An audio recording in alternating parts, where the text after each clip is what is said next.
नमस्कार, आप देख रहे हैं रफ्तार मीडिया और मैं हूं अजय वैष्णव आपके साथ में। इस समय नूंह के अंदर जो घटना हुई है उसको लेकर के पूरे हरियाणा के अंदर बवाल मचा हुआ है। खासकर गुरुग्राम की अगर हम बात करें तो यहाँ पर भी अछूता नहीं है, यहाँ पर भी दंगे होने लग रहे हैं। इस समय हम आए हुए हैं आम आदमी पार्टी के ऑफिस में, जहाँ पर हमारी मुलाकात हुई है आम आदमी पार्टी के गुरुग्राम प्रभारी मीडिया श्री माइकल सैनी जी से। माइकल सैनी जी, आपका स्वागत है हमारे चैनल में। सर, नमस्कार जी, आपके चैनल के दर्शकों को मेरा बहुत बहुत नमस्कार। सर, नूंह के अंदर जो घटना हुई है, कहा जा रहा है इस घटना के बारे में कि इसकी प्री प्लान थी। आप क्या कहना चाहेंगे इसके बारे में? अजय जी, देखिए, बहुत ही दुर्भाग्यपूर्ण स्थिति हमारे क्षेत्र में हो गई है, जिसकी बहुत पहले से तैयारियां की जा रही हैं। जी। देश में एक लास्ट जो काम था, जो एक कार्ड होता है ना, हिंदू मुस्लिम का कार्ड, जी, जो खेल करके 2024 के चुनाव की जो तैयारियां की जा रही थी, उसके मद्देनजर ही इन दंगों को प्लांट करने, मतलब इनकी साजिश जो है रची जा रही थी। कभी खुले में नमाज का विरोध करके, तो कभी कोई महापंचायतें करके, तो कभी किसी पंचायत में वाहियात भाषणबाजी करके, उकसाने वाली बातें करके, एक दूसरे के खिलाफ जहर उगलने की जो ये माहौल तैयार किया जा रहा था, इस क्षेत्र को अशांत करने के लिए ही किया जा रहा था। अहिरवाल की धरती जो है बहुत ही शांत धरती थी, लेकिन इन पर इन धार्मिक संगठनों की ऐसी कैडी नजर लगी कि इस क्षेत्र को भी अशांति की आग ने, आज हिंसा की आग ने घेर लिया है और यहाँ के लोगों का जीवन जो है ना, वो संकट में डालने का कार्य किया है। माइकल जी, मेरा आपसे क्वेश्चन है, क्या भ्रष्टाचार का मुद्दा हो, या विकास का मुद्दा हो, और जो दूसरे मुद्दे हैं, स्कूलों का मुद्दा हो, एजुकेशन का मुद्दा हो, इन सब मुद्दों से ध्यान भटकाने के लिए सब कार्य किया जा रहा है? देखिए, सरकार शुरू से ही, जिस दिन से हरियाणा में बनी है या देश में बीजेपी की मोदी सरकार बनी है, उन्होंने तर्कसंगत कोई भी बात नहीं की है। अपनी योजनाओं के सफल परिणाम कभी देश के सामने नहीं रखे हैं। उन्होंने केवल और केवल लोगों का ध्यान भटकाने के लिए कभी जीएसटी ले आए, कभी नोटबंदी ले आए, कभी कोविड आ गया, कभी इन्होंने किसी मुद्दे पे ध्यान भटकाने का काम किया, कभी किसी मुद्दे पे ध्यान भटकाने का काम। इन्होंने ये नहीं बताया कि हम 2 करोड़ लोगों को रोजगार कब देंगे, बढ़ती महंगाई को हम किस प्रकार रोकेंगे, या बेरोजगारी दर को किस प्रकार से कम करेंगे, जो हमारे देश की इकोनॉमी डाउन जा रही है उसको हम कैसे सुधारेंगे, विदेशी कर्जा हम कैसे उतारेंगे। इन सब चीजों पे चर्चा नहीं करते हुए आज हमारे देश की सरकार जो है इधर उधर ध्यान भटकाकर हमारे लोगों की जेबें काटने का काम कर रही है। और इस देश के अंदर धर्म की राजनीति, धर्म का आडंबर ओढ़ करके, यहाँ पे राष्ट्रवाद, छद्म राष्ट्रवादिता का आडंबर ओढ़ करके लोगों को भ्रमित कर सिर्फ उनको अपना वोट बैंक बनाए रखना चाहती है, जबकि काम कोई किसी प्रकार का किया नहीं सरकार ने। क्योंकि कोई भी विभाग है, उसका कर्मचारी अगर इस सरकार ने ना पीटा हो, कोई विभाग, सरकारी संस्थान इस सरकार ने ना बेचो, ऐसा कोई संस्थान नजर नहीं आता, और कोई ऐसा कर्मचारी संगठन नहीं है जो इस सरकार से पिटा ना हो, दबा ना हो, उसका दमन ना किया हो, उसका शोषण ना किया हो। हर वर्ग आज इस सरकार से देखा गया है, जो बच्चे वहाँ तलवार लहराते में 15 से 20 और 20 से 25 साल के बच्चे थे, क्या बच्चे आज बेरोजगार हो चुके हैं, उनको शिक्षा में कोई स्थान नहीं मिल रहा? क्या इसी कारण ये दंगे भड़क रहे हैं? क्योंकि क्या मैं मानता हूँ कि बच्चों को गुमराह किया जा रहा है, हमारी यंग जनरेशन को। देखिए, बहुत अच्छा सवाल सतबीर जी आपने किया है। ये जो धार्मिक संगठनों के जो नेता हैं, इनके जो बच्चे हैं, इनके बच्चे विदेशों में सेट हो जाते हैं। इनको अपने बच्चों की चिंता नहीं है। इनको दूसरों के बच्चों को आगे करके, जो धर्म की बंदूक उनके कंधे पर रखकर, उनको जो एक धर्म की चाशनी चटा करके, जो अफीम चटा करके उनको आगे उनको भेज दिया गया। आज वो सारा SC ST OBC वर्ग के युवा है जो अभी फर्स्ट टाइम वोटर की एज में है।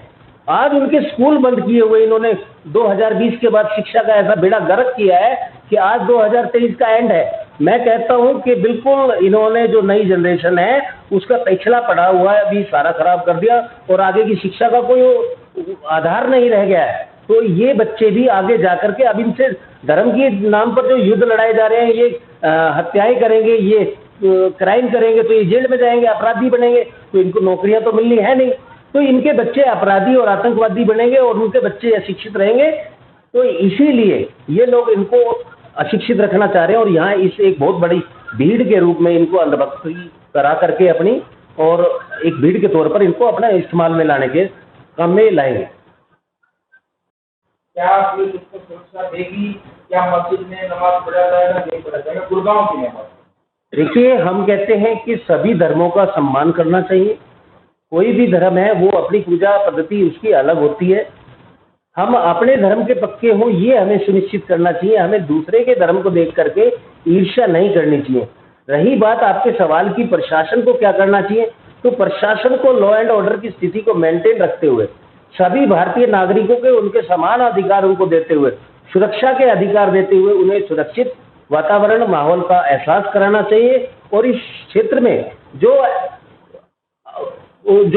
इस प्रकार के बवाल पैदा कर रहे हैं, जो एक उपद्रवी टाइप के जो किस्म के जो लोग हैं, जो यहाँ पे उन्माद की स्थिति पैदा करके यहाँ का माहौल खराब करना चाहते हैं, और निरंतर वो इन प्रयासों में, मैं कहता हूँ कि सरकार उनसे सख्ती से निपटे, लेकिन मुझे नहीं लगता कि सरकार इनसे सख्ती से निपटेगी, क्योंकि ये लोग पहले भी ऐसी असामाजिक बातें कर चुके हैं, ऐसी असामाजिक हरकतें कर चुके हैं। इनके बयान जो है ना, आग उगलते बयान जो है ना, शायद इस क्षेत्र में जहर उगलने का ही काम कर रहे हैं। में बात करेंगे। मेरा जो लास्ट क्वेश्चन है, आप हमारे चैनल के माध्यम से सभी धर्मों को, सभी को एक शांति का संदेश दीजिए, ताकि कोई भी दंगा फसाद ना करे और ताकि लोग प्रेम भावना करें एक दूसरे प्रेम। देखिए, यहाँ पर मैं सभी भाइयों से अपील करना चाहता हूँ कि किसी भी प्रकार की अफवाह में ना आए, किसी प्रकार के झूठे मैसेज के चक्कर में आकर आपसी भाईचारा व्यवहार खराब ना करें। ये लोग धार्मिक राजनीति करने वाले लोग अपने अपने घरों को चले जाएंगे। दोस्तों, ये हमारा क्षेत्र है, हमारा गुलिस्ता है, हमें इसी गुलिस्ता में रहना है, इसी भाईचारे के बीच में रहना है। तो कल को हमारे उनसे आंख ना बिगड़े, ऐसे कृत्य ना करें। हम कहते हैं कि कोई भी बातचीत है, एक बहुत बड़ा विषय मैं आप लोगों के सामने रखता हूँ। आप उधर से गाली बकोगे, ये इधर से गाली बकेंगे, लेकिन आज तक ये पहल किसी ने नहीं की इस क्षेत्र के अंदर कि इन दोनों को एक पंचायत के रूप में बैठा करके इनकी समस्याएं क्या है वो तो जाने प्रशासन। ये शासन प्रशासन कर क्या रहा है, इनके आपसी विवाद क्या है, किन विषयों को लेकर के हैं, उन विषयों को समाप्ति की और क्यों नहीं ले जाती सरकारें। लेकिन नहीं, यहाँ धर्म के इस उन्मादी मुद्दे को ये सरकारें भी जागरूक रखना चाहती हैं, जीता जागता रखना चाहती है, ताकि ये अपनी धर्म की राजनीति जो है ना, रोटियां यहाँ पर सेक सके। ये नहीं चाहते किसी प्रकार से यहाँ सुलह और शांति हो। तो इस क्षेत्र के लोगों को मेरी उनसे अपील है, इस क्षेत्र के लोगों को स्वयं ही संज्ञान लेना पड़ेगा और आपसी भाईचारे का ध्यान रखते हुए, ख्याल रखते हुए, एक दूसरे की बहन बेटियों का, माँ का, उनके बात और सम्मान का, उनकी पौराणिक परंपराओं का, उनकी संस्कृति का और उनकी मर्यादाओं का ख्याल रखना पड़ेगा। तो इस क्षेत्र के लोगों से मेरी एक करबद्ध निवेदन है कि आपसी भाईचारे को न बिगाड़े और सुख और शांति से जिए और जीने। समय जो प्रशासन के द्वारा कार्रवाई की जा रही है, क्या आप उससे संतुष्ट हैं इस समय? देखिए अजय भाई, कि यहाँ पर जो प्रशासन है निश्चित तौर पे अब एक्टिव हुआ है, लेकिन इतनी बड़ी जनहानि और माल हानि जो हुई है, इसकी इतनी, वो कहते हैं कि सब कुछ लुटा के होश में आए तो क्या है, अब बहुत भारी नुकसान हो चुका। और जितना अलर्ट यहाँ की पुलिस को होना चाहिए था, वो नूह मामले में, नूह प्रकरण में नहीं रह पाई। लेकिन आइंदा ऐसा ना हो, इसको ध्यान में रखते हुए यहाँ के प्रशासन को अपनी तैयारियां रखनी चाहिए। अब विषय क्या है, कि विषय ये है कि देखिए, यहाँ पे जो चूक हुई, प्रशासनिक चूक जो हुई, वो ये हुई कि यहाँ पर कोई भी व्यक्ति अगर कोई धार्मिक यात्रा निकालता है, कोई शोभा यात्रा निकालता है, कलश यात्रा निकालता है, अथवा कोई राजनीतिक यात्रा, कोई प्रदर्शन वगैरह निकालता है, तो उसकी परमिशन सरकार से ली जाती है। शासन प्रशासन उसकी परमिशन देता है, उसकी जांच परख करने के बाद जांच परख करता है कि इस यात्रा से या इस कार्यक्रम से किसी की भावनाएं तो आहत नहीं होंगी, यहाँ पे कोई उन्माद की स्थिति तो पैदा नहीं हो जाएगी, यहाँ पे कोई उपद्रव तो नहीं हो जाएगा। इन सबको मद्देनजर रखते हुए सरकार जो है, शासन प्रशासन इस चीज की स्वीकृतियां देता है। और फिर स्वीकृति देने से पहले वह एम्बुलेंस की व्यवस्था करता है, फायर ब्रिगेड की व्यवस्था करता है, प्रयुक्त जो है ना मात्रा में पुलिस सुरक्षा कर्मियों की व्यवस्था करता है। लेकिन इस केस में ऐसा कुछ नहीं देखा गया, ना तो वहाँ फायर ब्रिगेड की व्यवस्था देखी गई, ना वहाँ पर एम्बुलेंस की व्यवस्था देखी गई, और ना ही पर्याप्त मात्रा में सुरक्षा कर्मी थे। तो ये प्रशासनिक चूक और जो यहाँ हरियाणा सरकार का जो इंटेलिजेंस फेलियर है, इसकी तरफ हम ये कहते हैं, आम आदमी पार्टी के मीडिया प्रभारी होने के नाते मेरा एक आरोप है हरियाणा सरकार पे कि ये हर मामले में तो फेल हो ही चुकी थी, लेकिन इस प्रकरण के बाद तो सबके समक्ष ये बात साबित हो चुकी है कि हरियाणा सरकार और अन्य मामलों में नहीं, इस मामले में भी पूरी तरह से विफल रही है और यह किसी भी मामले में सफल नहीं हो पाई है। इसे तुरंत प्रभाव से इतनी बड़ी घटना होने के उपरांत नैतिकता के आधार पर इस्तीफा दे देना चाहिए। खट्टर साहब, आपकी यहाँ हरियाणा सरकार में किसी प्रकार की भी कोई आपने उपलब्धि अभी तक करके नहीं दिखाई हरियाणा की जनता के लिए, इसलिए आप नैतिकता के आधार पर अपना इस्तीफा दे दीजिए और जो जनमाल की जो हानि हुई है उसे भविष्य में ऐसा ना हो, उसे रोकने के लिए प्रशासनिक अधिकारियों को अपनी कमर कस लेनी चाहिए।